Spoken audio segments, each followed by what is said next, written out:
This week on the Jock and Nerd podcast, we review the finale of Agatha All Along and the penultimate episode of The Penguin.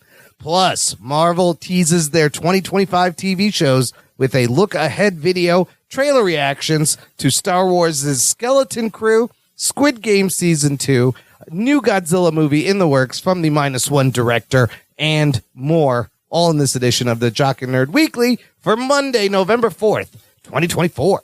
Hi, this is Gilbert Gottfried, and you're listening to the Jock and Nerd Podcast. Why? I don't know. Check. Check one. All right. This is for all you fans out there. Let's give it up. We jock it, we nerd it. We funny, disturb it. We jock it, we nerd it. We spoiler alert. Oh yeah! Hello, listener. What's up? Thank you for pressing play, and welcome to the Jock and Nerd Podcast, where we give you comic book and superhero TV and movie news, reviews, and whatever we choose. Jock and Nerd. My name is Imran. My name's Anthony. He's the Jock. He's a nerd. And joining us, this fella just walked the Witch's Road and got mugged, and also got a ticket for jaywalking. It was Rug Boy all along. What's up, Rugs? Just call me Teen. Is that your name now? Or Tween. We'll call Or Twink. I'm gonna call you. Or I'm gonna call you whatever. I'm gonna call you Pet. You can call me Pet. I'm gonna call you Pet. Come here, Pet. Did you know in New York, speaking of jaywalking, recently it is now legal to jaywalk? They have reversed this jaywalking law, which I always thought was kind of silly. Did anyone alert Jay Leno? Okay, so Jay Leno needs to be told.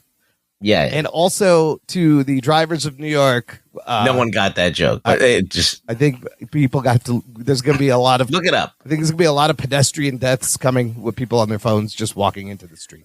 Have you been to New York? Or have you been to the city, Imran, at all? Your city over there, Chicago? Occasionally. Like, there's people on fucking e-bikes, e-scooters. Oh, while they're on their fucking phone and shit. And then they're on their phones, on these things. Like, everyone should die because no one's paying attention. The jaywalking law was the only thing keeping everyone safe. Yeah, it's gonna be when someone gets hit with a scooter at like 50 miles an hour, and that'll be funny. I'm waiting for those videos to come out. So yeah, just walk out into the street, New Yorkers. It's legal. They can't do anything. Yeah. Wait, so jaywalking is illegal? It used to be illegal. You would be given a fine. Jaywalking is legal? Now it is legal. Whoa, that's fucked up. Just walk out, do whatever you want. You're a pedestrian. Not that I haven't jaywalked. They don't give a fuck either. Yeah. If you're driving in New York and you want to get down a street and there's pedestrians crossing the street, they're just like, fuck you. And they just keep going. They don't move. Yeah. And you're just like, okay, I'm in the middle of the intersection trying to get in the street There's here. Just people walking. Yeah. So. Well, jaywalking is probably illegal, but the right of way would still be to the car. Sure. But like. No, not to them. Well, not to them, but if you were to hit someone. Yeah. Legally, I think you would be. Now, you'd feel obviously you'd fucking killed someone, but legally, I think you might have some protection. But that's also at the busy intersections. This jaywalking thing is like in the middle of mid-block. People can just shoot out between parked cars and not look while they're on their phone. I guess I would be curious to see what the law would say on someone that was jaywalking and a car came out of nowhere. I think that you should be able to do is you should have like a button that you press in your car that just sprays paint out at people if they're within like 5 feet of your car, so they get the fuck out of the way. Yeah. And that's it. Just sprays acid. Nothing that'll hurt them. Yeah. Just something that'll ruin their clothes. Just something in New York or nowhere. That's what I got to say. That's the only place you're going to get away with that. Anyways, enough about the jaywalking. You brought it up, asshole. I know, because I wanted all our New York listeners to know that they don't have to worry. But we have some fun TV finales and episodes to discuss and some geek news. We're going to get started. The Jock and Nerd Podcast. Jay Leno walking. Nobody got that. Nobody. Let's start with this. Marvel released a little video last week titled A Look Ahead, giving us real quick first official footage of their TV show offerings for the year 2025. The video contained footage from Daredevil Born Again, Your Friendly Neighborhood Spider-Man, Ironheart, What If Season 3, Marvel Zombies, Eyes of Wakanda, and Wonder Man. More importantly, we were given dates of releases, so now we also have a full release slate for Marvel Studios for 2025. And it consists of 9 things. Oh, shit. 9 things. 3 live-action movies, 3 TV shows, 3 animated shows. Here's the slate real quick, and we will talk about what we saw in the video. January 25th will give us Your Friendly Neighborhood Spider-Man animated show. February, Captain America, Brave New World, February 14th. Then in March, there's almost one thing every month next year. March 4th, Daredevil Born Again comes out. May 2nd, Thunderbolts movies in the theater. July 25th, Fantastic Four. Still has that date. That July is stacked with Superman, Jurassic Park, Fantastic Four. There's a 4th one. I can't even remember. That's all coming out in July. Then August 6th gives us Eyes of Wakanda animated show. September 3rd, Ironheart live action TV show. October, Marvel Zombies animated. And December 2025, Wonder Man on Disney Plus TV show. That's a lot of things. I thought they were going to cut back, but here we are. Anthony, Yes. what'd you think of this little sizzle reel? What stuck out? What looks good? Are you interested in any of this? Well, first off, you can see the branding. So Yeah. Marvel Studios, Marvel Television, Marvel Animation on there. Everything prior to this was all Marvel Studios. So I thought that was interesting to see. As far as what stood out, I think Daredevil seems to have a similar tone to the Netflix stuff. The rest of the stuff seemed okay, I guess, kind of boilerplate stuff.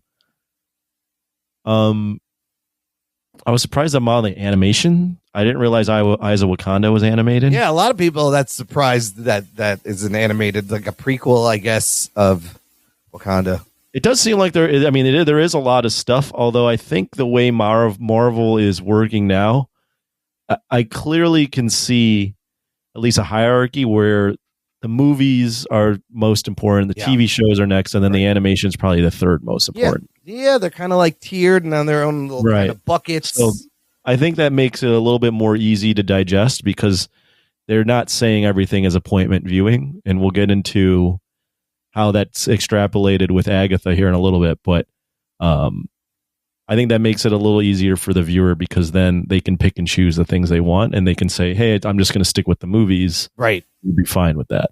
It is like a thing where you don't necessarily have to watch all the things. But to answer your question, though, I don't think anything really stood out. Wow. I thought it was just kind of I thought the Daredevil shit looks pretty good. Like you said, it's got that dark tone. You see Muse, you see Frank Castle, you see him kicking ass. D'Onofrio looks amazing. Ruggs, what stuck out? What do you think of the Daredevil footage here? It was good to see Daredevil again, looking like Daredevil, feeling like Daredevil. having as much hair as Imran, like Daredevil. Yeah. His hair is thinning? Is that what you're Matt saying? Murdock is going through male pattern A baldness. little bit. You Hey, he's a human being. can touch that up with some CGI. That makes him even more like he should be Daredevil. Yes, that's true. Yeah. Grounds him. Like Bruce Willis, like a balding dude. He's a very good lawyer. Yeah, he's a very excellent lawyer. The kind of lawyer he is. Yes, but that would be cool. Let's do it. Hey, listen, everybody's into like representation. Represent some fucking bald dudes. I guess it's a little, it's thinning a little. So they showed us some of the Spider-Man animation, and I guess this is Peter with his original like homegrown costume, teenager, alternate universe before he has been visited by Tony Stark. Maybe, I don't know. I thought it looked okay. Ruggs, what do you think? I'm gonna watch it, of course. It didn't do anything for me. It just the style's all right. Looked all right. We already had many attempts at Spider-Man cartoons. We haven't had a really good one in a while, so I was kind of excited for this. Not since I think that they tried and they just kept on losing the thread every single time. They just kept on making it more kiddie. Like they tried to make it like Spider-Man. And remember that show? It was like Spider-Man he had three friends, like Nova. Yeah, that was the Ultimate Spider-Man. Yeah. And That was literally, the only Spider-Man show now is like that kid show with the giant heads. Have you seen that? Like Spider-Man and his friends. Yeah, And it's like giant head CG animation. It's very bad. Yeah, we haven't had yeah.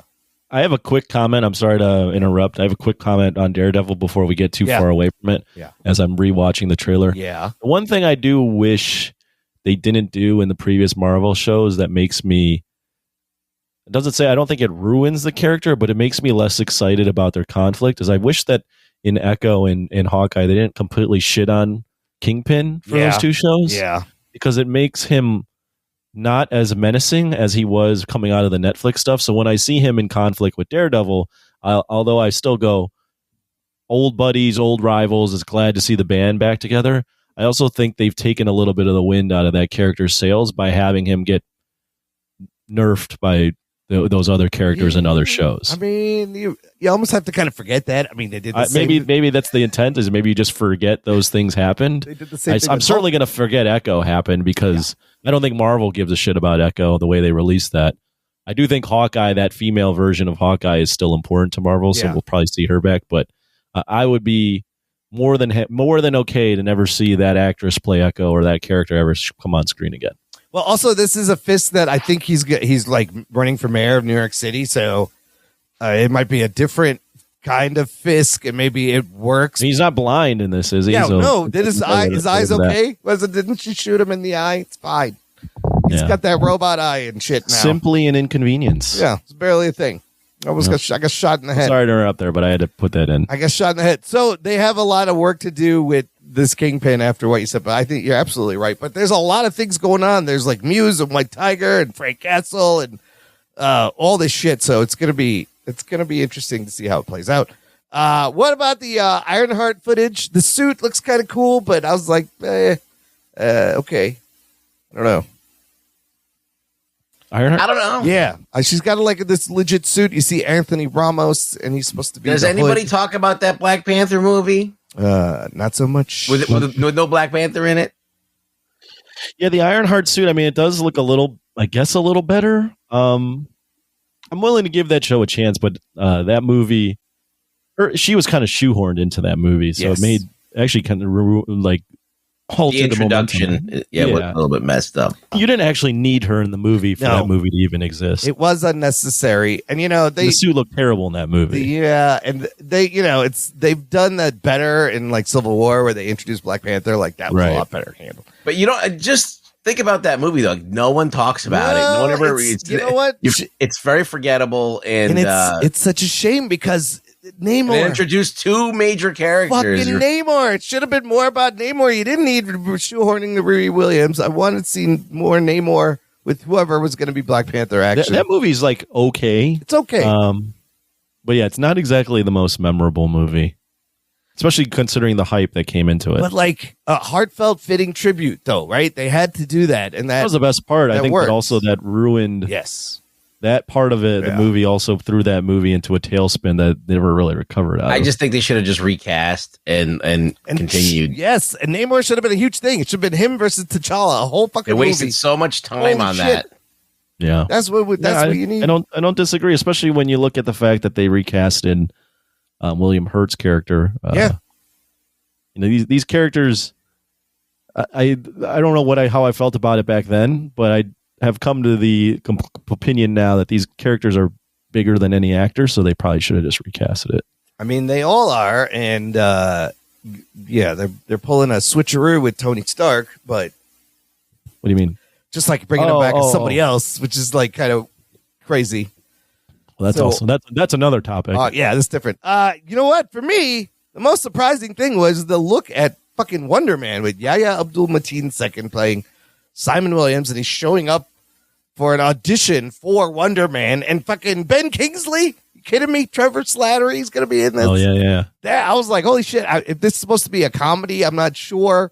He's playing the guy. I forget. I think like in the comics, he is an actor and he gets powers. Like for me, Wonder Man only works with West Coast Avengers for me. Well, they should have already made a West Coast Avengers. This may be a great way to get to that, because you should have multiple Avengers teams movies going. You could do it. Yeah. The Eyes of Wakanda animation looks kind of cool. It's a little different. What If season 3, it looks like What If, and the Marvel Zombies, okay, could be fun. I don't know. I can tell you right now, I don't have any interest in 2 of the 3 animated shows. Yeah. I will maybe watch Spider-Man. I have no interest in an Eyes of Wakanda animated show, and I don't have very much interest in an Elseworlds Marvel zombie show. I have interest in none of them. I mean, except for if they do What If. So the last What If introduced a whole new character, Kahori. She was kind of cool, and I believe she's showed up in the comics. So that What If could be interesting. Again, though, I wish they should immediately import Kahori and do whatever they can to erase the memory of Echo. Yes, just swap her out. At least she's got powers. The same representation. Swap them out. Just swap them out. So and let's check that box somehow. Yeah, there's so many boxes, and then also Deadpool Wolverine streaming on November 12th on Disney Plus. But let me ask you this: out of the 3 movies, what are you anticipating? What do you think will be the biggest? Captain America, Thunderbolts, Fantastic Four. What are you most excited to see out of those 3? That's a tough one because I haven't seen really anything for Fantastic Four. No, we haven't. So Captain America, the trailer looked all right. Yeah. Thunderbolts was all right. Like nothing really great. And the Fantastic Four we haven't seen. Shit, so I mean, I'm looking forward to Captain America and Thunderbolts. Both look different and fun and interesting. I feel like Captain America might be okay. I think that it seems like it's serious. I heard they're going back for more reshoots. I don't know if this is true, but if they're still doing reshoots, that's weird. Because I think I've seen the footage. Well, you guys have seen footage now, but I remember being in the Comic-Con and seeing the footage of Captain America and Thunderbolts and thinking they both look good. The pick, though, even without seeing footage, is Fantastic It's going to be Four. Fantastic Four. Yeah, I feel because of the casting, because of the idea that they have behind it of a 60s retro 60s futuristic. Yeah. I think there's a lot there to mine. Captain America has the baggage of knowing that there's reshoots. Thunderbolts could be a sleeper hit, but on the surface, while the trailer looked good, it doesn't necessarily. There's not enough there where I'm going, yeah, that's the one out of these 3. Fantastic Four. That's the big one. Yeah, that's the big name, the big property. So that's a packed 2025. That's not too. It is Marvel's first family. Well, it is. And first steps. Let's see if they stick with that title and that date. July is going to be crazy, but that's 9 fucking things. It's a fun year looking ahead. This is crazy. This is crazy. This is crazy. This is crazy. This is crazy. Listener, let us know what you think. Are you excited? Geek boner. Or not? Sloppy Jock. For Marvel's 2025 slate. Join our Facebook group. It's called Jock and Nerd Nation. Jock and Nerd. It is a closed group just for you, listener. Get in there. I like timing that. You do good. I don't even need to use the soundboard because Anthony just instinctively does it. I've trained him. It's like a Pavlovian response. That's right. I'm salivating at this. At the slightest sound of your fingers moving towards those buttons. Your dinner's ready. Yeah. Yes. Just make. I'm by the end of the show. I'm just in a pile of slop. He's the live fucking human soundboard. It's amazing. Okay, let's move on. So we see Agatha All Along has ended this month, and Spider-Man doesn't start till January. So that means there's time to slip in a Star Wars thing. That's how these things go. And the Star Wars thing that is coming out in December, Skeleton Crew, starring Jude Law, December 3rd, 2-episode premiere on the Disney Plus. And they put out a first trailer. We had a teaser, but this is like a full 2-minute trailer. I'm going to start with, let's start with you, Ruggs. It's Space Goonies. It's Space Goonies. You know what? I got to say, this shit is growing on me. This trailer really gives me a sense of like I said, E.T. meets Goonies meets Stranger Things, an adventure. It looks fun. I love that they're using the Major Tom song, but then it's like in Star Wars language. And I don't know, that little fucking Max Rebo Neal, he could be the next Baby Which one's Yoda. Max Rebo Neal? That's that little blue thing with the trunk who in the trailer is like, you take the controls. And they're like, Neil, are you kidding? He's just like, okay. And I didn't know he talked. I was like, oh, look at this fucking cute little thing. It's always a cute thing. There's always a cute thing. A Look, new toy for the kids. there's kids. It's Star Wars. There's suburbs. It's kind of growing on me. I Look, don't know. it could be good or it could be bad. We've seen The Acolyte. We've seen we don't even know if that's how far bad they could go. I'm pretty sure that was it. Hopefully that's the end. This looks better than The Acolyte already. And then we got obviously we have Andor as the kind of pinnacle of what they've done so far. That should be coming back next year. And this might be somewhere in the middle, hopefully, and that'll be a breath of fresh air if it's something in the middle. Like the Agatha was in the middle, and it was fine. So look, already from the shots on location, it looks better than The Acolyte. So I'm a little relieved. Anthony, I know you don't like Star Wars, and we force you to watch. I'm not going to force you to watch this. Maybe. Oh, thank God. Maybe just the first 2 episodes. But what did you think watching? What are your feelings? I don't know. So we're recording this on a Monday. I don't know if it's because of the election tomorrow or what. But I watched this trailer and I remember watching the teaser being really, as the kids say, down bad on it. Mm-hmm. I did not like the teaser back when I first saw it. I thought the kiddie tone I just went, who is this for? Mm-hmm. And I watched this trailer right before the show. And I thought I was going to have the same thoughts. Then I watched it and I went, maybe I'm just getting more positive because of the election. But I actually didn't mind it. I went, shit. This looks, I don't know if this is necessarily aimed at me, but it looks like it actually understands what they're going for. And really leaning into that, leaning into that kid's adventure. Fun kids' adventure. And if you're in that target demo, it seems like it's actually perfectly made for you. So maybe it's going to be good. Can we make a bet and see? Do you think they're going to try and cram some bullshit in here that doesn't belong in a little kid adventure story? That would be the wrong move. Like, you think they haven't learned from Acolyte, right? What do you mean? Like, well, this was already being made while Acolytes. I don't know if there's any lessons that they could have learned. Like, it's about kids on an adventure. Are they going to try and force some kind of other stuff in there? Something that's world changing, or something that would have something that reflects our world. Like they're putting our politics and our world into that kind of thing. I didn't get that vibe from that trailer, which is why I think I'm enjoying it. Not enjoying it. The enjoyment is not the word. I'm appreciating. You liked it. Do you think there'll be some kind of preachy shit or some kind of shit? No, I mean it's a straight up adventure. The kids get on a ship, they get lost, they got to get home. They meet Jude Law. I imagine this would be a show that people want to watch with their kids, right? I would imagine they definitely know their target audience, and they're playing up to it. And that kid Neil, I'm telling you, he's going to be a star. The fucking puppet head Neil, whatever he is. Everyone's gonna love him, but I'm not sure when does this take place. Also, I'm not in the Mandalorian timeline. Maybe I have no idea, no clue. I don't know. The shots of them like in the caves and lasers and like it just looks like a fun Spielberg or Lucas or that's exactly what I want. I want to watch a movie. And I want to just have an adventure. Booby traps and then booty traps. That's what I said. Booty traps. Booty traps. Because you're putting the trap on the booty. Yes. Around the booty. The booty is the trap. Look and out for people that are trying to get to the booty, and then they get trapped. So he was right. I mean, I don't see any fucking Rainforest Cafe looking sets in here, so I'm already relieved. Okay. So. Although the trailers for The Acolyte also they were okay. They didn't look that great. I guess they didn't look that great. No, I feel like the trailers for The Acolyte were laden with a lot of this versus female stuff. Yeah. And which is fine, but it was definitely evident from the get-go. The problem with The Acolyte too is it had adults casted, but was very childlike in the way it told a story. Mm-hmm. Whereas if you tell a childlike story with children, that's fine.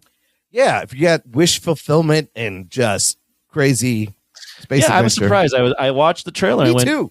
This is kind of charming in a way. It was. That's why I was like, this kind of growing on me. I dig this. I like this extended look at what's going to happen. And I love the tone and the feel. And I'm in for some nostalgia, fun kid adventure movies. You're in for little kids. Yeah, I'm in for Neil. Try and get the drop here. I want to see kids. I didn't say I want to see kids. I didn't say I love little kids. Don't isolate that audio. Actually, Anthony said it, so go ahead, isolate that audio. We all said it. Look at that, baby. Get in my belly.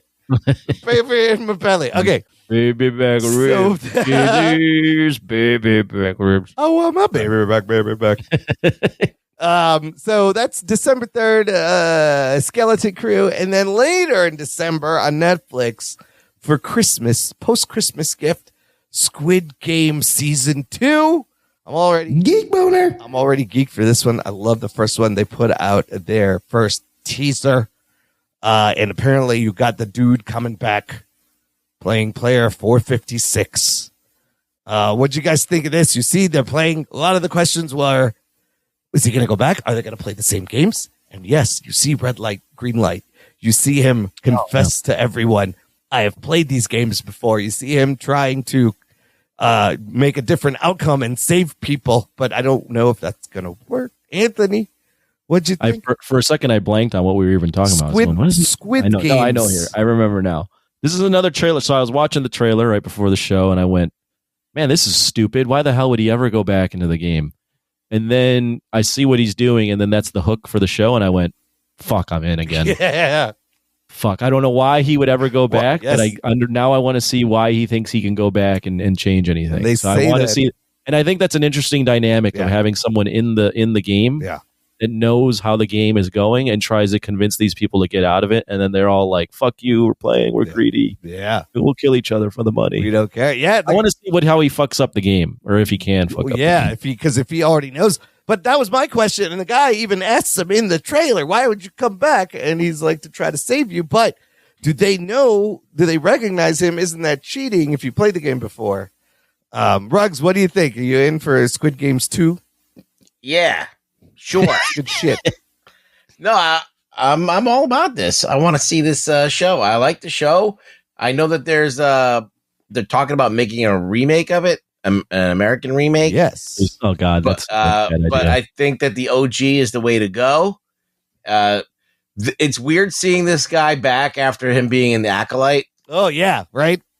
So now, like, he's got that stench on him. Yeah, unfortunately. But I think the show's going to be. I'm going to definitely give it a His spin. name Lee Jung Jae. I think he's like, I learned English for this shit. This is what happened. I'm still shocked that Asylum has not come out with octopus games because they Asylum rip off movies. everything. Yeah. Why haven't they done that Just yet? pick a different mollusk. It's so simple. It's Writes that itself. simple. So yeah, I'm looking forward to December 26th. But what you just said is true. David Fincher is in works to be doing an English language Squid Game series for Netflix.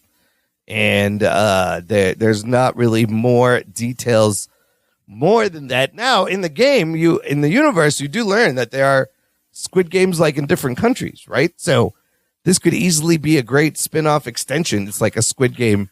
As long as in he's America. not remaking the first season, I'm all for it. If he's going to do that, then I think it's a bad idea. Just make your own. Yeah, like it's another Squid Game that happens in America. Yeah. It's an offshoot of there's like networks all over the world. And this is that particular Squid Game. Okay, then that's cool. Well, have you seen The Game? His movie, David Fincher's movie, The Game? Yes, that is the original Squid Game. It's fucking Squid Game. It's essentially Squid Game. It's an amazing movie. It's Squid Game. You know you're in a game. Yes. I haven't watched the game in a while. I want to give. We should do a review. We of should that. review It's the all game. about the game. Have you ever seen The Game? How you play it? No, I've actually never seen it. It's amazing. It's really good. And yeah, it's similar to Squid Game, except the guy doesn't know he's playing a game or When whatever. we do our honorary Finch podcast, Oh, yeah. we'll do it's game really or good. It's something. one of my favorite Fincher movies. It's a great, yeah. So this Squid Game spin-off would be interesting, I think, if he can do something his own way. Although he takes a long time to do things, and The Killer wasn't really that good, that last movie. No, But his TV shows have been good. He did House of Cards and Manhunt. And The House of God. and there was that the game show, Squid Game: The Challenge, which actually was pretty entertaining. I thought, even though they didn't actually kill people, but it was pretty good. Okay, last thing in the news is for you guys. Did you see this? Godzilla -1 director Takashi Yamazaki How could you go last with this? Well, yeah, it's Godzilla's birthday today, by the way. Oh, well, I wanted You to. fucker. I don't know. We're going to Son of close a- up. with this. Actually, was it yesterday? Was yesterday's his birthday? He is signed on to do another Godzilla movie. And he, of course, wrote, directed, and did the VFX for Godzilla -1.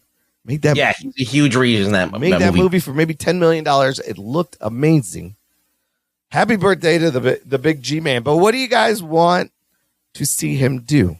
-1, of course, a period piece.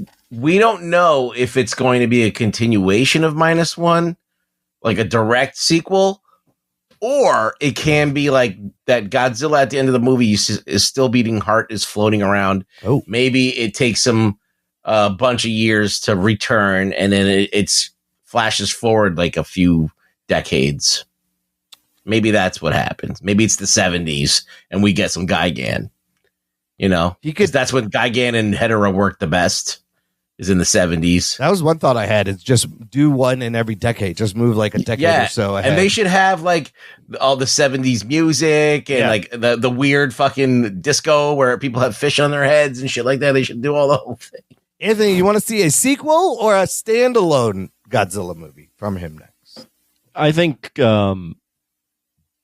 if you're going to hire this guy to do the movie, I would love to see a sequel. I don't know that it makes sense to hire him to do another reimagining. And Toho hasn't done a sequel to their stuff in a bit. So my vote would be a sequel. I proposed this when we did the review of Godzilla -1 way back, that the story should be that it should take a bit of time before he regenerates. So I don't know that we need to do another 40s period piece. I'm in agreement of doing another era of Godzilla, and I'd be curious to maybe even incorporate, another monster. I'm open to anything with this guy, because he if there's anyone that has earned our full trust as Godzilla fans, besides Adam Wingard, it would be I fell into the microphone. Besides Adam Wingard and the guy that made Final Wars, it would be that guy's great. This guy. Yeah, he so gets it. Whatever he wants to do, he has earned, as they say in the industry, carte blanche. I will let him do whatever he wants. He's mentioned Hedorah a few times, and I think that he would do great with that.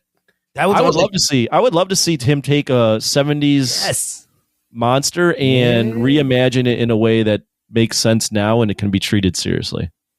But I'm down for anything. He could do whatever. He could shit the bed and I won't forgive him. I won't forget -1. It would be great if like Greta Thunberg was on TV, Japanese TV. And then Hedorah comes out and warning about Hedorah's eventual rise. You need to recycle. Or do it in the 70s and make it trippy and have Hedorah just advance a couple of decades. But I think you're right. Whatever he wants, if he's got an idea, whatever he wants to do, you just let him fucking run with it. And let him do it. Give him some money. You don't even have to give him more money. He is clearly fine with the amount of money they have. Let him do it. Let him do it. Let him cook. Yesterday, November 3rd, was Godzilla's 70th birthday. November 3rd, 1954. When the first movie came out in Japan. Happy birthday. He's 70. He looks great. He looks great he looks younger than I do. Yeah, his balls are still got dark hair on him and everything. Yeah, Godzilla's looking fit. I don't even know why I said that. Oh my god! You can tell by the balls, Godzilla is healthy. And with that, let's take a quick break here with the balls. We're gonna play some promos. I'm sorry. We'll come back, talk about Godzilla's balls some more. No, not I always that. feel compelled to say something. We will discuss the Agatha All Along finale, the Penguin penultimate episode, right after this. After these messages, we'll be right back. Was A Quiet Place inspired by Signs, It Comes at Night, and War for the Planet of the Apes? Was Ready Player One influenced by Avatar, Wreck-It Ralph, and The Last Starfighter? Is The Hurricane Heist more influenced by Sharknado or Geostorm? These are the kinds of questions my guest co-hosts and I discuss on my podcast, Piecing It Together. Every week we look at a new movie and try to figure out what other movies inspired it. Whether it's the story, the character development, tone, or even use of music. Every movie was influenced by something that came before it, and we want to figure out what. Check out Piecing It Together on your favorite podcast app or check us out on piecingpod.com. You can also follow us on social media at piecingpod. Piecing It Together is a part of the All Points West podcast network. What's up, everybody? This is Mr. Throwback Thursday from the Mr. Throwback Thursday podcast, along with my co-host Bill. Every Thursday, we bring you classic hip-hop. Classic. Classic. You know, all the good stuff, the stuff that you forgot about, the golden age, pre-golden age, back to the original era. For all the pioneers, I'm going way back, way back, way back. Each week, we bring you hip-hop headlines, so we let you know what's going on with your favorite artists from back in the day. We bring you Wu News. We dedicate an entire segment just to the Wu-Tang Clan every week. Wu-Tang Clan ain't nothing to fuck with. We bring you 2 records. One is a one and done. One is a record of the week. We give you an artist of the month. We give you all the classics. Classic. Straight classic. Come and check us out. Every week, we're on iTunes, Stitcher, and at MrThrowbackThursday.com.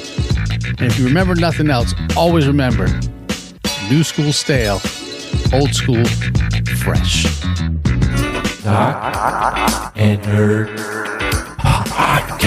Listener, if you enjoy the show, may I mention our fun exclusive Patreon fan club? You should join it. Visit jockandnerd.com/Patreon. Jock and Nerd. And you can give back to all this bullshit and get stuff and be an exclusive Patreon member. Fellas, we got to say huge welcome and thank you. Just today, we got one. Oh wow! It only took months of being assholes and making ads to get another patron. Big thank you to Jeff, who signed up to our Patreon today. Says he loves. Oh, thank you, Jeff. Loves the pod. Wanted to support. Finally got around to doing it. Thank you, Jeff. Jeff is going to enjoy a bunch of things, Jeff. You get access to a bonus exclusive RSS feed where the shows come out early. There's all this bonus content, instant reactions. 3 movie reviews went up today. Me and Ruggs did one, and then I had 2 this week, actually. We'll talk about those later. Jeff can also join us on our monthly Discord hangout. That's a lot of fun. This month, it's November 14th. That's next Thursday, 2024, 8 p.m. Central. Jeff, if you have a Discord handle, just send it over, and then I'll give you the permissions and make sure. And if you can if you want to join us, that'd be fun. And there's all other fun stuff on the Patreon. But everyone, be like Jeff. Jeff's the man. And welcome to the Patreon, Jeff. Thanks, Jeff. Yeah. All right, jockandnerd.com/Patreon. Let's get to this week's reviews. We are going to start with the finale of Agatha. I'm going to use the common pronunciation. Agatha All Along, the layman's. Oh, you're not going to change it. I'm just going to go with the more accepted pronunciation of that word. I'll have fun with other words. Agatha All Along, episodes 8, 9, finale. Here's your spoiler alert. Strap yourselves in, you fucks. Spoiler time. This gets us to the end of the 10th Marvel TV show overall and the 13th season of Marvel TV overall, which is a lot of stuff. Anthony, how do you want to do this? You want to give us a synopsis, or should we just go through the highlights of what happened? A lot of shit happened. Yeah, just go through the highlights real quick, because I already forgot what the synopsis would be. Well, let's start the synopsis. We'll hit the what's the show called again? It's pronounced Agatha. Okay, all along, I believe. Let's just clarify there. Lots of shit happened in these last 2 episodes. Episode 8, very interesting. Seemed kind of final, and it was ending, and then there's a twist at the end. Fantastic. So we're just gonna go through here's the big highlight number 1. Jen Kale, the potions witch, discovers that it was actually Agatha who bound her all along 100 years ago, and Agatha forgot, and she gave some witch binding powers to people that were used on her. And she's very upset and emotional as she performs an unbinding ritual and gets her powers back. And why did she bind her? I think that's how that's how the unbinding spell works. No, but why did she bind her? Why did she bind? Agatha didn't bind her. What she says is she traveled through Boston back then, and she was giving people the potential, the power to bind witches. She was like selling these spells to make money. So she sold the spell to some men, and they used it to keep women subdued or keep them not hysterical, as they call them. So she didn't. It was her fault. She didn't directly do it. I'm still confused, but all right, keep going. But she was. I think that's what she said. Ruggs, clarification. Do you know what she said? No. I was confused as Anthony when this was happening. So she said something like, I was traveling through Boston and I was selling these. The woman's got to make some cash, and I was selling these spells. Whatever. Who says that? Agatha does. You see, Anthony, you got to watch those videos afterwards to explain what happened in the show because the show's not good enough at doing it. You do. That whole part of this, I just didn't understand, and her storyline just ends really abruptly. So yeah, anyways, I mean, I like that she got her powers back, and she's actually the only one that survived. And the performance, she was emotional because it's been 100 years. She cries, she gets her powers, and then she's gone. She Ghost Rider's cousin, and Jennifer Kale in the comic books is Ghost Rider's cousin. Absolutely, because this is the first time I said her name, Kale, and they said it twice, and it was like kind of annoying how they shoehorned it in, but. Like all of a sudden, she's saying calling her by her last name. All of a sudden, the worst kind of vegetable. That's true. She did make a mention of that. But when we get there, I like kale. I like kale's all right. It's got to be dressed properly. You know what you do? You put the kale in the air fryer. You get some crispy chips, a little olive oil, salt, and pepper. Kale chips. How often are you doing that, Imran? Yeah. I was about to say the same exact thing. I saw the recipe. I picture him doing the recipe on Facebook. It looked delicious. I was like, let me save this. I might have to try. And I've never done it. I've done it. It's been years. Oh man, the bullshit meter went on like fucking. It was like DEFCON 1. You know, it's even better than that. You take a Krispy Kreme donut and you pan fry it and you put ice cream on that top. I believe that you tried. That's fucking delicious. I think that you definitely tried that. Normalize the sugar. Sure. Kale chips? Never. I've tried kale chips. I've made kale chips back in the day when I actually cared. That was a while ago. They are yummy. Right away. And you know what also? It's a lot of work to make those fucking kale chips. It's like not worth it. It's not worth it. So just eat plantain chips. They look all right, though. I'm looking at them right now. Yeah, the pictures are good. But it's a lot of work to get it today. You gotta fucking rip that shit. And it's a lot. Yeah. Brussels sprouts, too, roasted are good. Anyways. I love Brussels sprouts are good. All right, go ahead. Well, we digress. Yeah, how much more entertaining talking about vegetables and Imran's cooking habits than talking about this show. But let's go. Let's get back into it. Okay, so the next big thing we can talk about is right after that, Agatha seems to help Billy find Tommy, sort of. Yeah. Find him a body. I thought this was interesting. He's tapping in. He's seeing a kid who's drowning, who's being bullied, who has no one. He has no family. And that moment where he's like, am I killing this kid to save my brother? What is happening? And then he just disappears. Very convenient. Yep. What'd you guys comment on that? I think, Imran, instead of doing it that way, yeah.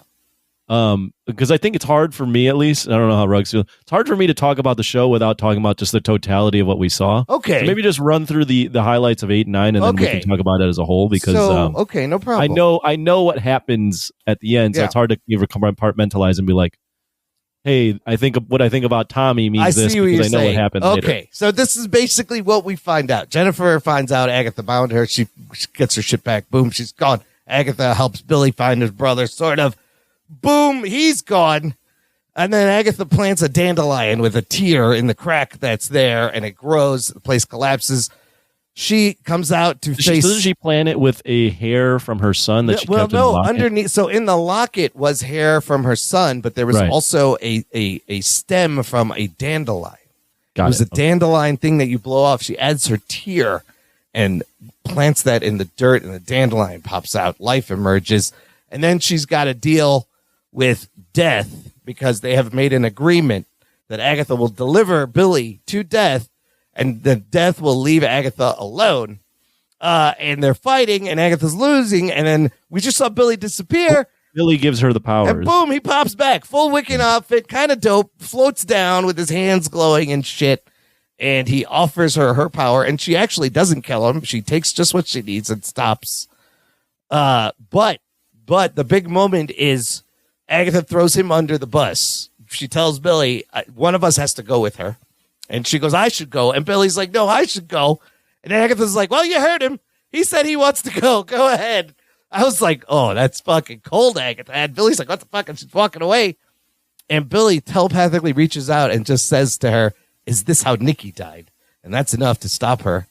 Turn around. She gives Rio the kiss of death and dies and floats up, goes down, absorbed by the ground. And fucking mushrooms come out. I bet those mushrooms will give you a nice fucking... The penguin's using those. Those mushrooms end up as bliss in the penguin. What would those mushrooms do with inside of Imran's hands with an air fryer? I'll put a little oil, olive oil, salt, and pepper. It's just some... Yeah. You make some tea with those mushrooms and drink that shit. You'll be fucking... Some truffle oil, Imran? I will be in different dimensions. Yeah, a little truffle oil. Yeah, that shit is expensive. You want some shaved truffles. It's very expensive. Okay, so Agatha... very, very new wave California, Imran. I got a fusion thing He's going eating avocado toast and drinking his freaking celery juice, going to the juice bar every morning. I'm getting wheatgrass shots and shit. Yeah. It's a fusion Indian New Age fusion restaurant that I'm going to call, I don't know. Housewives of Beverly Hills featuring Imran. Anyways, Agatha does die, and apparently the deaths on this show are real. I was wrong. I was like, I bet they're all going to get resurrected. Oh, no. Mrs. Hart, Lulia, and Alice, they're dead. Agatha's dead. And then the teen at the end of episode 8, this is kind of nice. The teen drives/walks home, and it's shot just like the end of WandaVision, where she's walking home. She puts the hood up, going back to her house. And then he starts to see things in his room that he saw on the road. And this was clearly been in every episode. I've noticed there are things in his room that show up on the road, and I didn't put 2 and 2 together. And it turns out Billy created the road the whole time. Oh, shit. Right. And then episode 9, we get the flashback with Nicholas Scratch, the last thing they haven't dealt with, where we learn Rio was supposed to take Nicholas Scratch at childbirth. Agatha's just in the forest having a baby, and Rio's there ready to take him, and she's like, give me more time. And then Rio disappears. And then you jump ahead 6 years. This kid is not 6 years old. This is my only issue watching this. I was like, that fucking kid, that's not a 6-year-old. You were supposed to believe he's a 6-year-old. He was a lot older. Anyways, we do see her killing witches and using Nikki to lure witches so she can kill her. She's a fucking... Well, I think there's an important part there, though. Maybe you were going to get to it, but I'll interject. Is throughout this whole part of the story, they're singing about the wineless road. Yes. And it's a song that they came up with as they were traveling. And she takes that song and turns it into the witch's road to lure these witches into, well, I think I'm getting ahead of myself, but she is killing witches to get their powers. Yeah, no, that's the origin of that song is the wineless road. The big reveal is that song meant nothing. It was all bullshit. There was no road. She was just being a fucking witch serial killer for hundreds of years, every decade, just killing witches. Let me ask you a question real quick, because this will help me understand. She's killing the witches for their power. Yeah. Is she also killing the witches to please death? Is that part of the relationship there? I think possibly. So the one thing they didn't really deal with is their backstory. I think they gave us enough to understand that. So when she's having the baby and it's like 1750 and Rio shows up, that's not the first time they've met. They know each other. Right. She says, my love, please. So they've already been a thing. It is possible that she was killing these witches as a deal for Rio, but wanting more time with Nikki, which she didn't get. She comes in while they're sleeping and takes him. But that might have been their arrangement. And a lot of the things Rio said throughout the episode make sense now. It makes sense why she popped out of the ground where Mrs. Hart died. Well, I have a question. Yeah. She says that Nicholas is made from scratch. Yes, this is also interesting. So what does that fucking mean? I don't know. Is Rio could death be the father or the other parent? I'm not sure. Yeah, I didn't get that one either. That's why she called him Scratch. I read some stuff and they said it wasn't magic. She does say, I made no incantation. I had no spell. You were made from scratch. Yeah, I don't know. That one's maybe they'll explore that. Maybe that's a purposeful thread that they'll explore later. Who's the father? It's not. Yeah, I don't know. They doing like a Jesus thing here. They didn't do a Mephisto thing, and like in the comics, Nicholas Scratch is maybe he's part of Mephisto, and he actually is the father to the Salem 7 witches later on. So they changed a bunch of things, but like using the 6-year-old to lure and kill witches, that's fucking crazy. So the song means nothing. Ghost Agatha appears to Billy. This is also a thing. Wait, from one thing. Yes. Let me interject here. This is where, because he's dead, she now goes on this rampage where she uses the song, turns it into the Witch's Road. Right. Assembles covens every decade and kills them and just gets their powers. And she was going to do the same thing to these people at the beginning of this episode, except this time a fucking door shows up.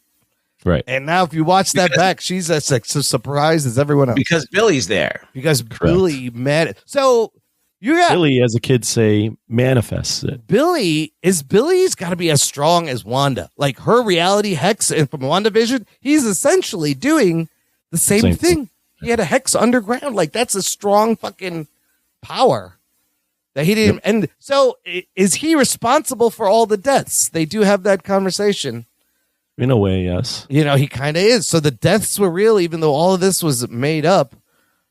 Jen is still alive. She pops out of the ground outside of Westview and flies off, kind of like Vision did at the end of WandaVision. Yep. They seal the door in Agatha's basement, and the names of the dead are inscribed. It's a nice touch. This also reminded me, this is Ralph Boner's house. Good luck trying to sell this fucking house, Boner. I don't know how you're going to do it. She's fucked up your whole thing. And it ends with Billy actually trying to banish Agatha because he's really mad at her. She just wants her locket, and she finally confesses she doesn't want to die because she can't face Nikki. But she could pick up this pendant now, and they're like, hey, we make a great team. She's going to be his mentor. And then they're like, let's go find Tommy. And they walk off into the light out of this basement, and that's where we end up. You don't actually get to Tommy. Nope, no Tommy. But we have now a fully formed Wiccan and an Agatha who is helping him as a team. And Jennifer Kale's out there. And everybody else is dead. There you go. So, now let's talk overall for the series, Anthony. Now that it's ended, what are your overall thoughts? Did they stick the landing? Was it actually a good show, maybe? I do think it was a good show. I will reiterate it. The show is not meant to. It's not for me. But I will give Marvel credit. I said the same thing last week in that I think they found what lane they wanted to steer in for this, and they did a good job of sticking in that lane. They wanted to appeal to a certain demographic that liked certain things, and I think they did stick the landing for the most part. I enjoyed the twist of Billy having created this because it creates some good synergy between what he did and Wanda has done. I enjoyed some of the twists with this song not really ever being a thing and all that stuff. And it enriches a lot of the things that Agatha was saying all along to him without no pun. Yeah. You know, the thing where she goes, you are just like your mother. You know, she catches on pretty quick what's going on. And also, yeah, that was the other thing. She knew the whole time he's doing this. Right. She knew right away what was going on and played into it a little bit, but then also teased him just to see how it would play out. So I think there was some good stuff there. We didn't obviously get a Tommy. We didn't get a big reveal in terms of a new character per se, but I don't think that's necessarily a bad thing. Yeah. So overall, I enjoyed the show. I do think some of the stuff was a little confusing, like the question I asked about death and Tory Lane or whatever the hell her name was. The girl that's related to Ghost Rider. Oh, Jennifer Kale. Jennifer Kale. Oh yeah, Crispy Tory Kale. Lane. See, exactly. Tory I don't even Lane. know her fucking. I don't know what the fuck her name was, but that story didn't really make a ton of sense to me. But I like that it was more than just a adventure down. You know, and I think they went deeper. It was clear they had a plan all along of where they wanted to go, and they executed on it. And it reminded me a lot of Loki and WandaVision in that it knew what it wanted to be and stuck in that lane. Whereas I feel like the other Marvel shows go really broad with their appeal or try to do something and then really don't have the funds or resources. So like Secret Invasion, trying to do this big world event and you don't have enough budget to even make it feel like it's outside of one location. Yeah. So I'll give it credit. I think it was a good show. Is it my favorite show? No, but I think overall I enjoyed it and I thought it was pretty well written episodic TV. Yeah, I mean, it's a change from what Marvel has been doing. Ruggs, what'd you think overall? And what about the death storyline in it all? Was that satisfying? I'm not sure everything worked. I did like the whole reveal that it was Wiccan doing it the whole time, and that the reason all this happened is because of Wiccan, and that he's an anomaly, and that makes it interesting. Yeah, death can't take him. I still don't understand how magic works at all, where it comes from, what it is, and it's been existing in this world for such a long time. And there's like just a propensity of covens everywhere that she's draining. A lot of witches, I guess. Yeah. So, I mean, it kind of goes into this world, but it's not, you're not really getting anything because it's Wiccan's understanding of the world, which he's a novice at it. So it's kind of like it's a surface level story in a lot of ways because none of it really happens except for the people that die. And so he made the road. The people actually died, and death was actually there. Kind of like another WandaVision, a little bit. It's another hex story. So yeah, but so I still come out of it not knowing what the fuck I just watched or what's really going on. So in the moment I'm watching it, it works. But when I think about the grand scheme of things of what did I learn here about the Marvel Universe, it's not. So it works as a show. That's what it has to do first. You know what I kept feeling was as a world building, continuity thing. It just establishes that there's witches, right? But everything else is nebulous. Like you don't really know. It's intangible. A lot of what's going on. It worked as a show, and I felt like it was a little more Disney than Marvel. But yes, with the music and it's very. They want it to be a witchy type, almost Halloween-y thing, like a little more serious hocus pocus. But it's like there's a lot of Disney in this. But I'll tell you what, I think I could say this was a good show. The writing was smart. They set things up. They explained mostly everything, and they left proper threads for future things. Also left breadcrumbs that if you catch upon rewatch, you're like, oh, that makes sense why that was this. Why people said things, why you saw things, why that was there. Very well thought out with the Easter eggs and the set and the production. And I thought the performances were good. I do love the little details, like in I think it was episode 8 when Death leaves, she like cuts a hole in a paper backdrop and just walks through. And another clue that this is all fucking fake. And I was like, that's weird. And then her death face was all practical makeup. I thought that looked great, where the nose is the cartilage and the skull teeth. Like she looked good. She looked good. Aubrey Plaza, she is just the perfect, like scary and sexy person. It's fantastic. So it's episodic TV, as I was saying before Imran went into his thing. But as episodic TV goes, it worked in that respect. And I think that quality-wise, acting-wise, I think it all was okay. It was all like above par. So this is definitely a win for Marvel. It is. It's proper episodic. It has a beginning, middle, end. You know what I appreciated is I did feel, I said this throughout, that it felt very Disney childy at first. Yeah. I still think they definitely had that vibe throughout, but I think it did get to a point where it got a little bit more serious throughout, because they started dealing with, him in the car crash, and then the 9th episode, the kid drowning underwater, and him dealing with the fact he's killing this kid to get a new body. So I think they started to sprinkle in enough serious stuff where I was going, okay, this is still written by adults, and they're not, while the tone might be a little zany at first, they are taking this seriously and not just putting out some fluff that's going to be forgotten. So yeah, I came to I would say my thoughts on the show is I came to appreciate it more as I went along.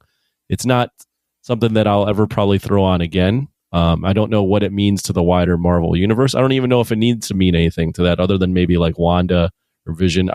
But I would be curious to see how it plays out with other shows. Maybe this thread gets picked up in the Vision show, or maybe this thread gets picked up in a Wanda solo movie, or maybe they do a Wiccan show. I don't know. And I think they've done enough there where they've left enough crumbs to be like, okay, I'd be interested to see if they have brought back the same writers, what another variation of the show would look like.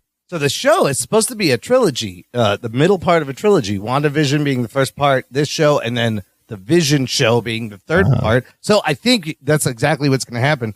This is going to lead into the Vision show and then eventually into a Scarlet Witch solo movie.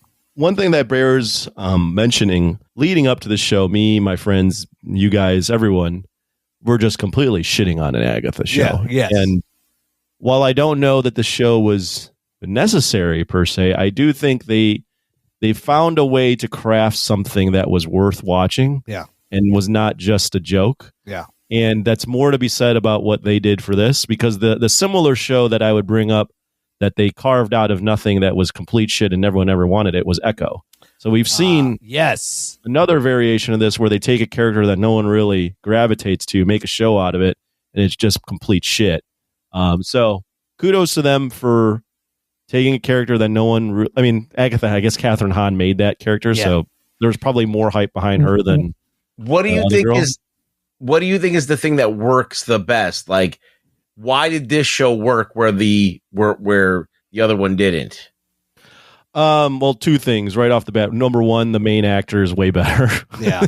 The Maya, whoever plays Maya, forget her name already. She could not act. Cox, She could not act worth a damn. I don't care. Yeah. I don't care that she was. She had deaf or two anything. expressions. The whole Right. She could not act. Second thing was the storyline just wasn't that good. Whereas the story built more and more where you were going, oh, like this is uncovered and this is covered. Yeah.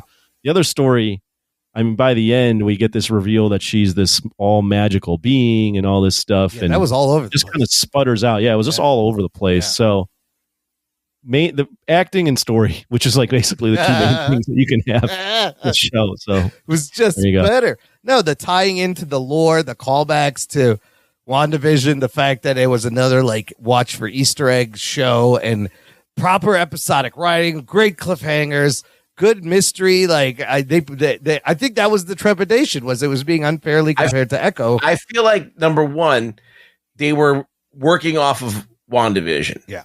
So they had a good, better show. Yes. Yeah. They had something a good foundation to build on. They had Wiccan, which is a canon character. Yeah. That everybody kind of knows, that's been reading for like, the past, 15, 20 years, even knows about Wiccan. You also have Agatha, who's a holdover from WandaVision, but is a charismatic actress.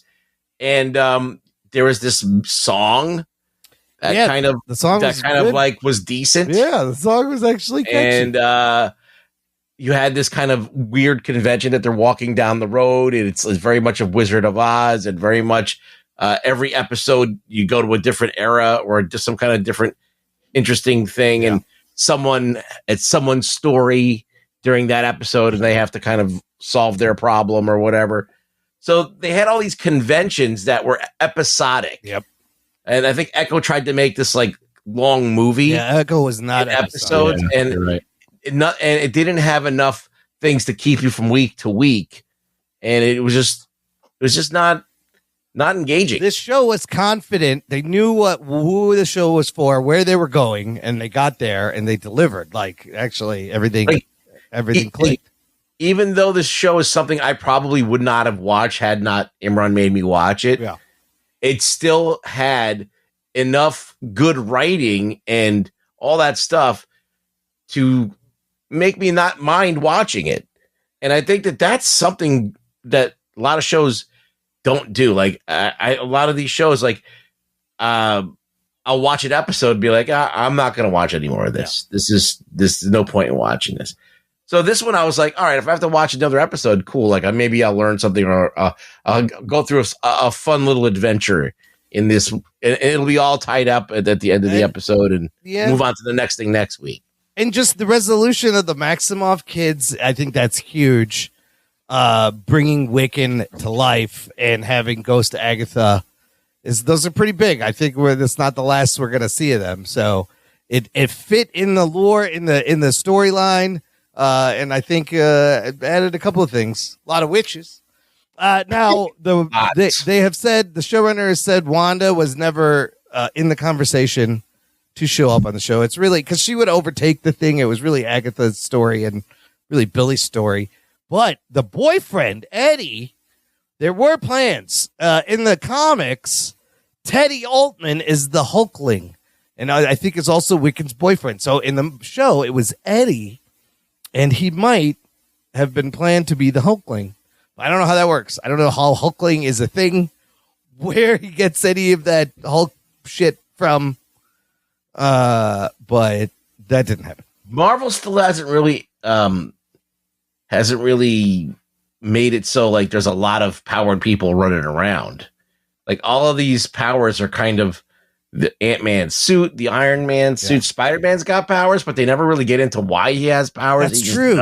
They never like do. So Marvel is terrible with powered people. Like Hulk, all right, they never even established that in the at large Avengers. That was like the pre-Marvel universe, right? When we didn't even know that Hulk that Ed Norton Hulk movie was even canon, right? Mm-hmm. And that's where they introduced that. So besides like people who are like Thor from another dimension, like people on Earth don't have powers like at large.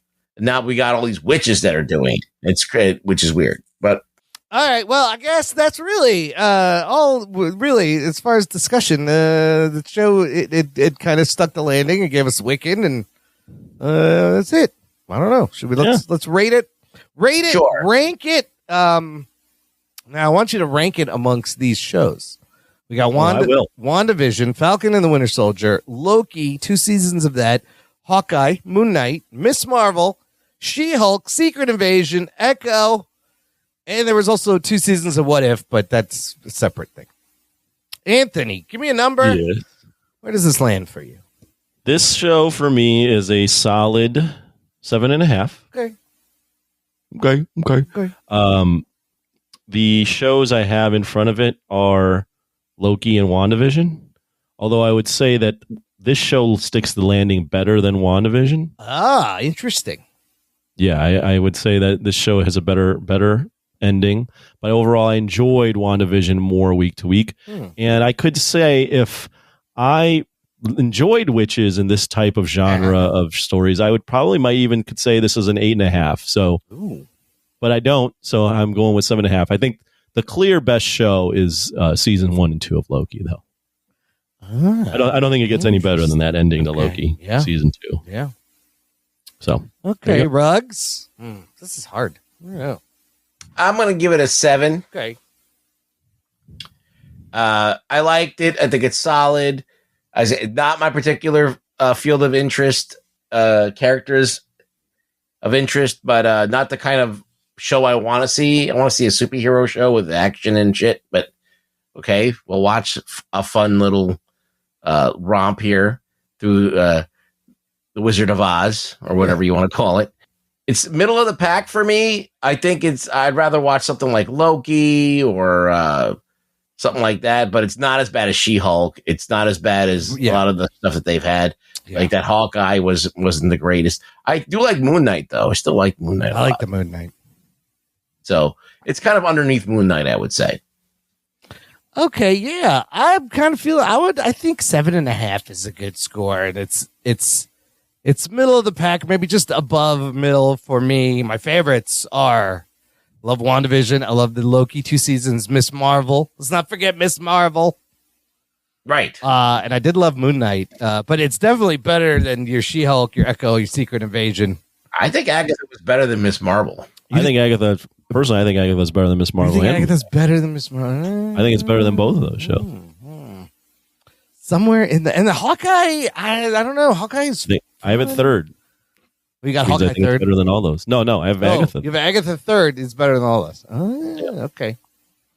Yup. Well, that's very interesting. Well, we're gonna get 3 more next year. And we'll see where those land. But man, it's a lot of Marvel TV. It's good. Some of it's good. Some of it's sometimes. Sometimes maybe good. Sometimes maybe shit. You know, that's how it rolls. Okay, well, let's continue. Why are you yelling? Let's go. I don't know. Just calm down there, German Greek man. I don't know what he is. Let's continue with some more episodic reviews. We might as well talk about the Penguin, penultimate episode 7 on Max. Here's your spoilers for that. Spoiler alert. This one, Anthony, take us through what happens as they set up the finale. Yeah, so we ended the last episode with Sophia having captured Well, she was there. Oz's mama. She was in the apartment. It was tense. And they now have Oz's mama. The Maroni Gigantes have Oz's mama.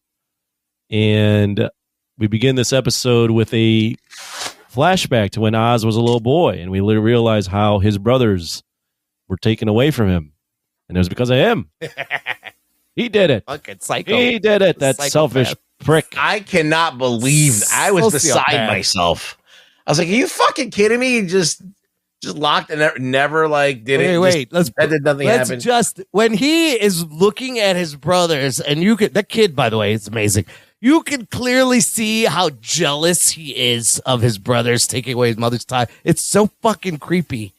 This how much of a mama's boy he is. That was a pretty fucked up. I mean, that's the type of opening to a show where you Holy went, shit. "Oh my god, how am I rooting for this guy?" Locks him in the overflow tunnel the whole time and just smiling, watching fucking Top Hat with his mom. That was really dark. Knowing That was they're very, very drowning. dark. I was like, what the fuck? Very, very dark. Yeah, so we find that out, and the rest of the episode is Sophia and Maroni trying to trade or figure out how to get Oz and get all his stuff. Oz, on the other hand, well, his mom, first off, is fighting back against Sophia verbally and then also going through her Alzheimer's. And then the Maronis try to ambush Oz, find out where he is, try to ambush him, but it fails. Oz's people stick up for him. They kill the Maronis. Then they decide to make a deal with the Gigantes, Sophia, to get back his mom, and they'll give her all the plants or all the drugs. She obviously knows it's a trap, and she realizes in that moment after she's visited the little girl that her family is just keeps perpetuating this life cycle of abusing people and then putting them back into this situation where they're mobsters, and what was done to her, she's now doing to her niece. So she decides to change up the game on Oz and plant a bomb and blow up the entire thing, which Oz was not expecting. So now Oz has no more fucking empire. Everyone's dead, and Sophia has her mom still, and we don't know where Vic is. Vic got hit in the head, and he's gone. Well, he told Vic to get an army. Remember, that's the lie. He's like, "Go find me an army," and we don't see anything. Now, so we ended with all the chess pieces. Holy the last shit. few chess pieces are on the board, and neither of them have anything to fight for in terms of drugs. dude, all the crime families are dead. So fucking Salvatore Maroni, all the Falcones. Now, Ruggs, I really have a problem with no Batman in this show because a fucking bomb went off and the street caved in. And does he not know they're selling drugs? Isn't he? Are you not keeping tabs on this, Bats? It's starting to bother me too that they haven't made any mention One of more it. But episode. They gotta put it. You gotta put it. A fucking bomb. This is your street, Bats. You gonna let a bomb go off? When they show the street breaking in half, you got to go. Wait, Batman would have to come by. He should be all over this like instantly. What the fuck? You just gonna let it happen? What is going on? I also have to say that in that moment when Oz sets her up, it's so clear as day a trap that it almost makes Oz look dumb. Yeah, and it makes Oz look dumb that she would fall for that. Yeah, because it's like she would just be giving herself up. There's a no-win situation there. So the fact that I get what they were going with, and that he would have never expected that she would just blow up the drug thing for them. But I was still like, Oz, how dumb are you to think that she would that you've got her and that she would just come into your lair? That's a good point. And they had me too. When they opened the door, the wig is there. I was like, it's going to be your head. It's going to be your head. But they fucking got me as well. And I was like, oh shit. But yeah, he's a lying sack of shit. And he's like, I'll give you everything. Trade me my mom. You can have all of this. But he's a lying sack of shit. That conversation, Sophia and Francis, the fucking mom is amazing on this show. And even she's great. She's so good. Her going in and out of this dementia, her being a fucking ballsy badass to Sophia, where she's like, I can't wait till my son puts a bullet in your head. I'm gonna tap dance on your grave. I was like, God damn, this woman goes hard. It's amazing. And they even the casting of the younger versions, that fucking kid was so good. Yeah, he was. It's like with the slick side hair and he's got the waddle and oh my god. First you using that same accent too. Yeah, he's First you kind like of feel bad for him because the kids, know that he's a bit compromised, so he can't go down the. That's why he was like he was like, you went down there because I can't follow you. But he takes it so personally. Have fun getting out. I was like, and his reaction to that was I'm with Ruggs. I was flabbergasted that was where they were going with and that. It's like, not holy shit. Not only that he did it, but he did it. He just let it happen. And didn't, he just let it happen. And didn't tell any. You can tell his mom. Maybe she goes, listen, nothing.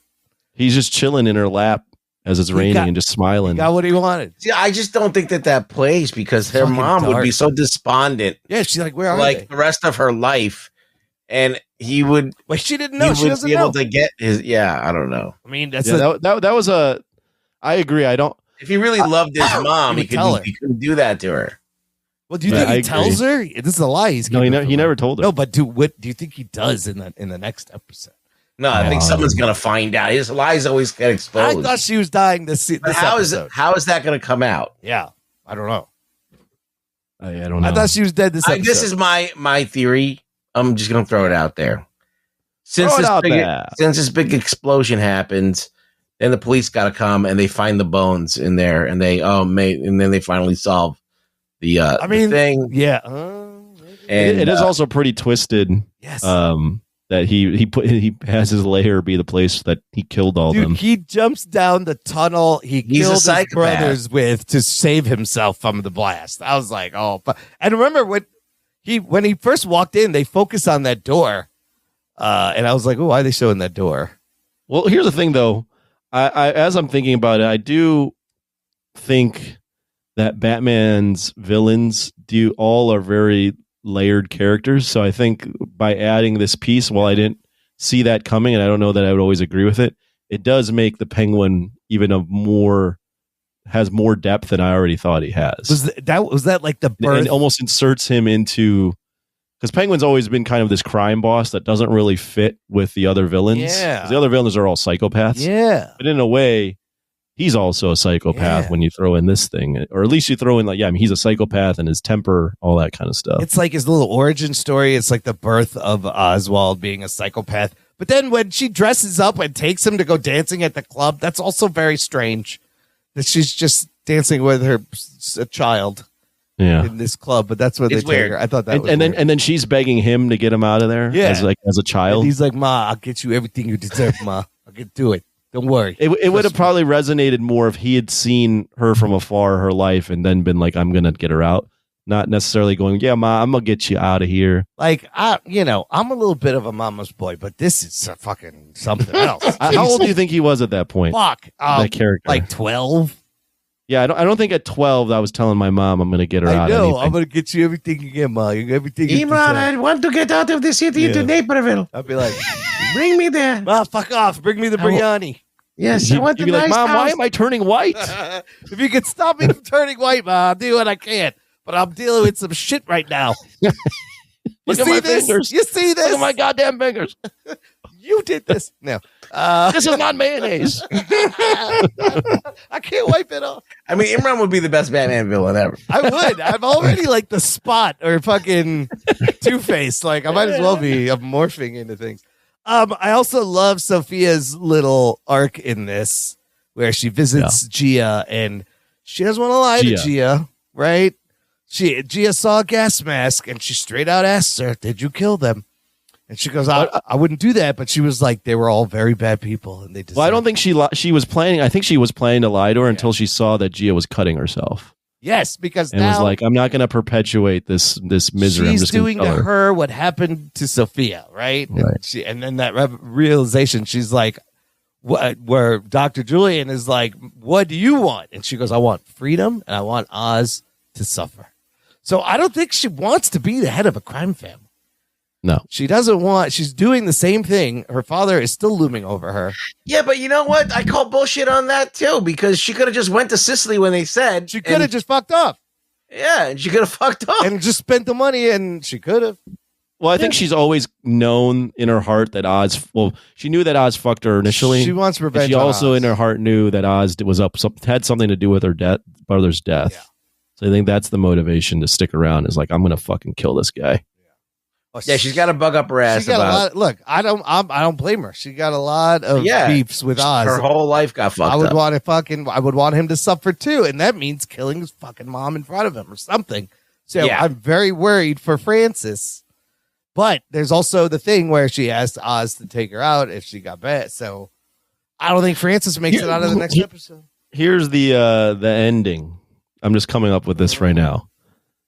Oz, Sophia, Mexican standoff. Yeah. Sophia has his mom. Then she's got her army. Oz has his army.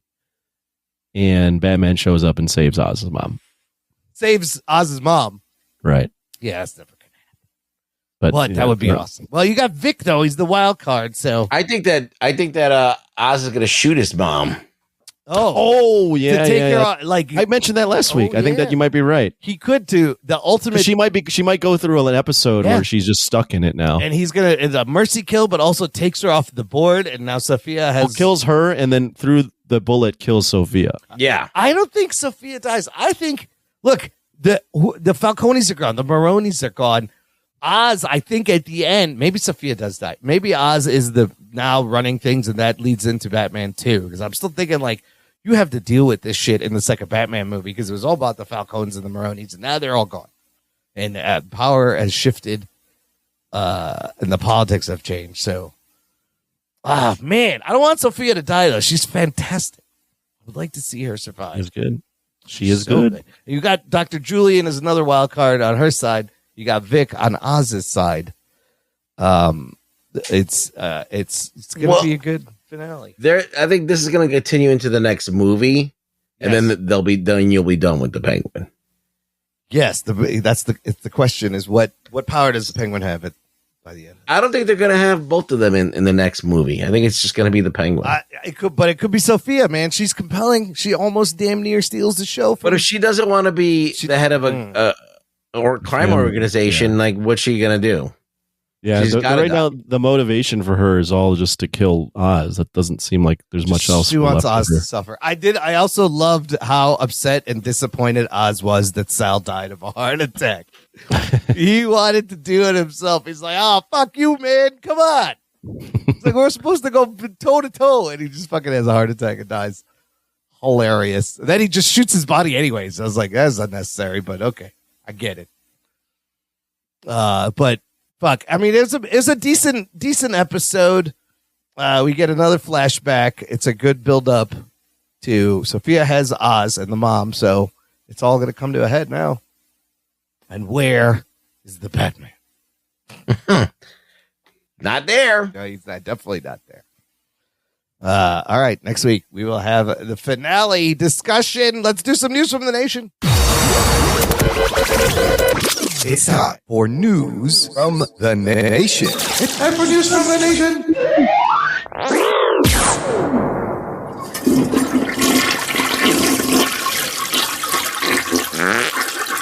It stinks. It stinks. It stinks. I got one comment about Agatha All Along. Joe Henry just simply says, I enjoyed this show. Well done. All right. He liked it. It's got fans. Anthony, remember when you were talking about visiting Jose Ibarra last episode in Yes. Oregano? Well, I was in Oregon. And, Yes, I did say Jose. Certain person that was with him, perhaps. Do you remember the question? Oh, yes. I'm looking at it now. Yes. You remember you were like, who is that? So Jose Ibarra comments on Patreon. My dating life coming up in News from the Nation wasn't on my Jock and Nerd bingo card. Awkward. But to answer the question, the woman that Anthony met at the Ducks game is actually my ex-girlfriend and currently, quotes, it's complicated. Oh, shit. Ooh. I'm intrigued. I'm also intrigued. And perhaps we shouldn't have... Jose, you feel no pressure to write in about your dating life, but if you do write in about your dating life, we would be more than happy to read it out loud on the show. Save it for the Discord. or read it for our own viewing pleasure, or save it for the Discord. That also would work. Maybe save it. Yeah. Perhaps maybe we shouldn't have been discussing Jose's dating life, but here we are. It's too late now. But I'm glad Cat is out of the bag. I'm glad to have gotten this closure to that question from last. I was very curious, so I appreciate that. He could have just Facebook messaged me, but I don't even know if he decided to make it public. I don't even know if he wanted me to read that, but here we are. Jose, you can yell at me at the Discord. I'm intrigued though, also, so there should be some fun stories. Moving on our Patreon, we'll get to in a minute. Ruggs, you and I, we did deliver a Patreon sponsored review of Another Wolf Cop for Steve Morrison for Mission Save Lisa Morrison. So Lisa had a couple of things to say. She says, first, just to clarify, I in no way endorsed the review of Another Wolf Cop. I apologize to Imran, Anthony, and Rugboy that you had to watch that pile of hot trash. Please, for the love of all things holy, stop blaming the Morrisons for Steve's nonsense. But then she saw we did the review and said, thank you, Imran and Rugboy, for reviewing one of the worst things Steve has ever made me watch. You're truly gods amongst men. So we do what we can. We have provided a public service and taking the It was ball. Halloween. It seemed like the perfect It thing was to very appropriate. Let's just slide into what are we watching. Anthony, you watch anything? Well, other than football, which has been quite miserable for me as a Bears fan, I threw on YouTube. Let's see what the YouTube is. But I was watching in advance of the political race. I was watching Jubilee, this channel called Jubilee. Oh, yeah, where they make everybody fight Ben Shapiro? Yeah, I was watching that one where it was 25 It'd be great if they actually had to fight him. Basically trying to debate Ben Shapiro, and then I'm going to watch the other one where it's 25 Republicans trying to debate Destiny. So, oh wow, these are crazy videos. Yeah, that's pretty cool. And they've had like Charlie Kirk and Buttigieg is on there. Buttigieg. So I like that it's they're doing both sides, and it seems like what this channel is striving for is portraying both sides, but also trying to just put like equal news on impartial news. There's no bias. My favorite is when they don't even argue a point; they just yell at him. Oh yeah, that one guy was just the trans foaming male. at the mouth. Yeah, it was just angry. Like, yeah, just so mad and wouldn't even let him speak. So yeah. So that some of the titles are great, and it gives you a really good idea of what this channel Jubilee is. There's stuff like one Democrat versus 25 Trump voters, one Republican versus 25 Kamala Harris voters, Pete Buttigieg versus 25 undecided voters. That's great. They get all over the place. Pretty cool. I mean, and they what they're doing on the bottom is anytime there's a fact that's put up. But I don't like that because it's nebulous. I don't know what it means. I'm reading it. I'm like, is he right or wrong? Oh, like, they fact check it. Incorrect. They should have like misleading or incorrect, correct, incorrect. Like I'm reading it and I don't know how it translates to what they've said. Yeah, it's from sand.com. It's and it's supposedly a site that just gives you facts. So straight facts from sand.com. Oh, these are interesting. I'm going to watch them. It's interesting. I don't, it's tough I'm so nebulous now about any sort of media that I always am like, is there bias here? What's the bias? What's real? What's not? And Trump has done that in the news, both of them. But I do enjoy just watching this, and I think it's good to have, people discuss things. Obviously, this format is not the best because it's ridiculous, confrontational. It's not they have to run for the chair and knock each other over. Yeah, and then when people don't like the topic or like the person discussing, if more than half the 26 people raise a flag, then that person gets out and another person jumps in. So it's not like a podcast discussion, like a long format. So in that sense, there is a gimmick to it, but it is still pretty entertaining. There are legit, unbiased sources of news out there. You just gotta find them. Sometimes finding them is you hard. gotta hand it to Jubilee though, that the fact that he even pulled this off is fucking hilarious. Like that is just a crazy genius idea. Have one guy argue with a bunch of inexperienced, emotional kids. Yeah, right. For the most part, they're all foaming at the mouth. There's one video. It says one liberal teen versus 20 Trump supporters. That's got to be great. Yeah, it's a gimmick, right? Yeah. But I happened to stumble upon it, and I was like, "Whoa, what the fuck is this?" Fun, and I've gone down a rabbit hole of watching some of this shit. Jubilee on YouTube. Check it out. All right. Ruggs, what'd you watch? We watched Another Wolf Cop. If you want to, You want to know what I watched? You want to know what I fucking really watched? I don't even know why. It was just on Pluto, I think, and it was on. And I turned the TV on, and I left it on. And I'll tell you why I left it on is because of Jennifer Esposito. Okay. The Master of Disguise, starring Dana Carvey, probably the worst movie that I ever seen. God. It's so bad, but I watched every second of it. It's terrible. It's that movie where Dana Carvey, he's an Italian. He comes from a long line of Italian masters of disguise, and he does this like bad Italian accent the whole time. And he I vaguely remember this movie. And his father, who is Thanos' dad, what's his name? Brolin. Yeah, James Brolin. He plays the Italian master of disguise. This is where he's in the turtle head costume. Yeah, and he says turtle. That's really bad. It is so bad, but I saw Jennifer Esposito in her prime, and I was like, okay, I'm watching this movie. So I can tell you I watched that, and I felt bad afterwards. I was ashamed of myself. Better or worse? I can't believe someone as talented as Dana Carvey made a movie that bad. But better or worse than Another Wolf Cop? I feel like Another Wolf Cop is probably tied. Oh God, with this movie. That's pretty bad. Another Wolf Cop, by the way, you can watch on Pluto TV and Plex.tv. I want to tell everyone about Plex.tv. It's a new fast, free, ad-supported streaming site, and they have a lot of things. They have everything. They have all 8 seasons of Perfect Strangers, and it's all free. So there's a lot of movies on there. All right, I'm gonna download it. I just learned about it. Yeah, you can get it for your smart TV, and it's got an app. So Another Wolf Cop review on Patreon if you want to check that out. I put up a thing about Late Night with the Devil. That's on Hulu. I want to see that too. I heard it was good. With the David Dastmalchian. It's very good. Good possession horror kind of movie. Anthony, have you heard about this one? What? Late Night with the Devil? Nope. No? No. What is it? It's like a late night show in like the 80s. 70s. So it presents itself as a documentary of this guy, this made-up talk show host played by David Dastmalchian in the show in the 70s, and his rise and fall in the ratings. And then the main movie is this unaired episode of this late night 70s talk show. And it's all like 4x3, and then it's got a band. It's shot, cut just like a talk show. There's graphics when they go to commercial. And then when it goes to commercial, it's widescreen black and white behind the scenes footage of the story continuing.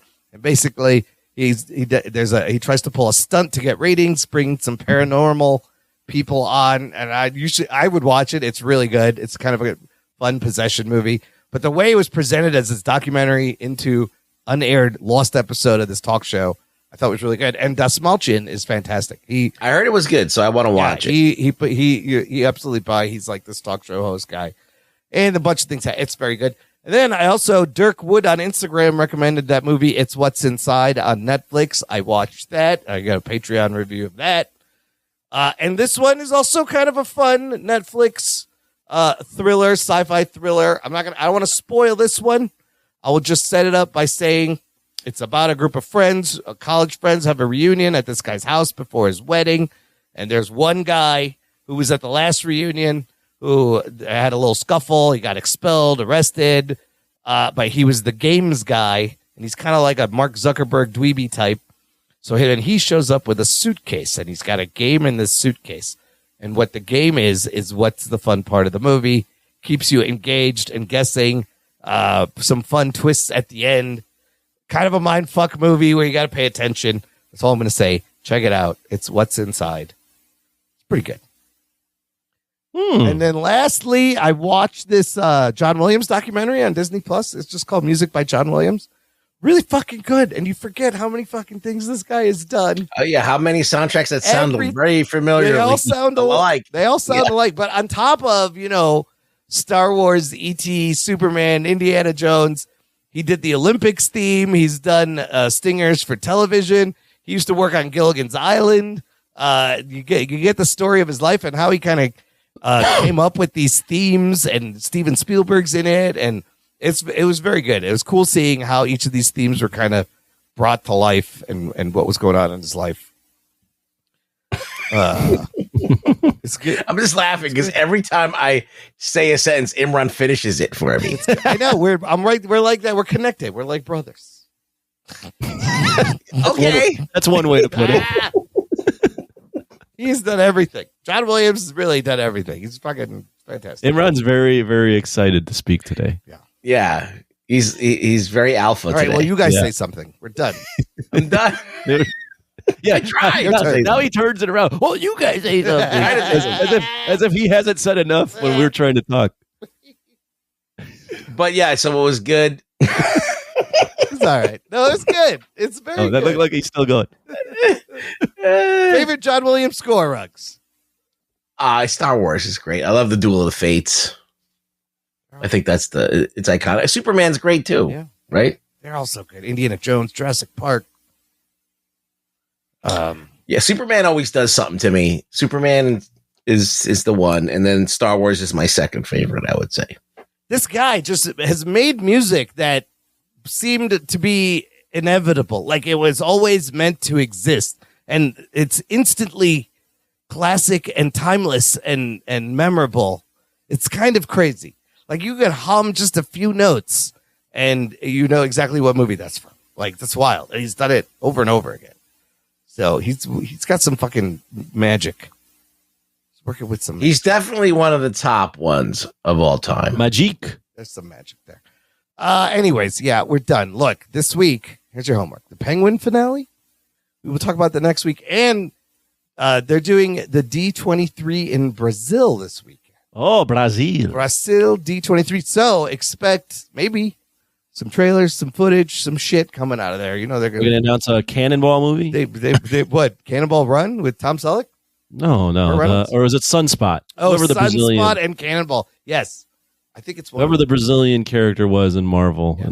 It was one of those. A lot of booty shaking. It was Sunspot. I think it was Sunspot. Yeah. Yeah. Roberto da Costa. Brazil is known for booty shaking. That's all I know. Get that booty traps. Get them booty traps shaking. Yeah, be booty shaking. Anyways, Ruggs, where can the people find you online? I'm in Brazil. You're gonna be in Brazil? Yeah, Carnival. Booty shaking. I can see you at Carnival on those floats, giant rug boy. I don't know.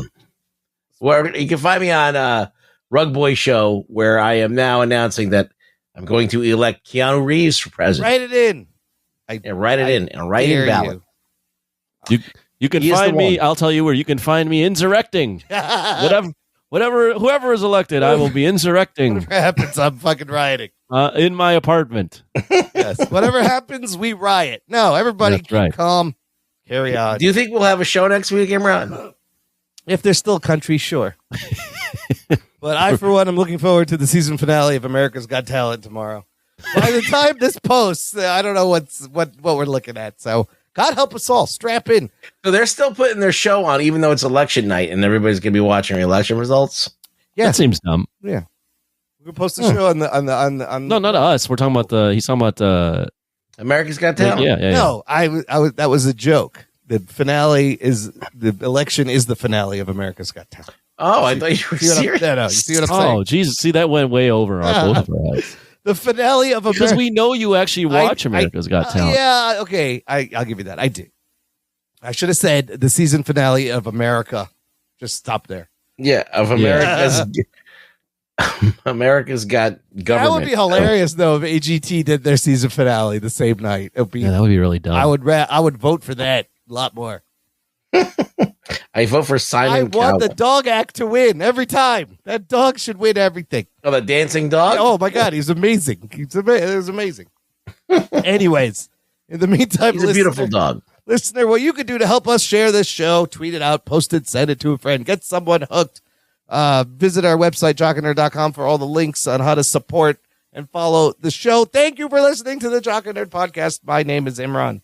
My name's Anthony. He's the Jock. He's a nerd. We'll peep you next time. Next time. Maybe. See what happens. My balls was hot. What's gonna happen? Somebody touch my spaghetti. Whoa. Jock and Nerd. That all got I think we were hacked by Russia. That all got fucked up. No. Okay.